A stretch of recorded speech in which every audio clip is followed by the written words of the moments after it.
যে এআই কিংবা deep fake এর মধ্য দিয়ে যে কণ্ঠ দেওয়া হয়, ভিডিও করা হয়, এগুলোকে অনেক মানুষ গ্রাম পর্যায়ে যারা এই প্রযুক্তির সাথে পরিচিত না, তারা কিন্তু এগুলোকে পার্থক্য করতে পারে না যে কোনটা সত্য কোনটা মিথ্যা। এবং এইভাবে তারা যে অপপ্রচারগুলো করে এটা কিন্তু মানুষের জায়গা থেকে মানে মানুষকে ব্যাপকভাবে বিভ্রান্ত করে। এমন অনেক কিছু আছে যে আপনি যদি এগুলো রিপ্লে দিতে চান, আপনি ওই কাজ ছাড়া আর অন্য কাজ করতে পারবেন না। আবার আপনি যদি সেগুলো না দেন, তাহলে মানুষ অনেক একটা বড় অংশ আছে দেশের মানুষ যারা এই ক্রস চেকটা করতে পারবে না, এআই এর মাধ্যমে যে ভিডিওটা যায় তারা এটাকে সত্য মনে করে নেয়।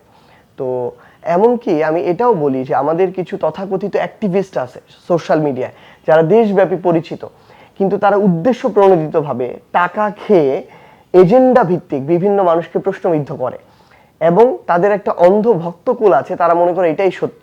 কিন্তু তারা জানে না তাদের ওই তথাকথিত সোশ্যাল মিডিয়া পীর কিংবা ফেরেস্তা বিভিন্ন বড় বড় গ্রুপের কাছে টাকা নেয়, এই ধরনের তারা রিপোর্ট তৈরি করে।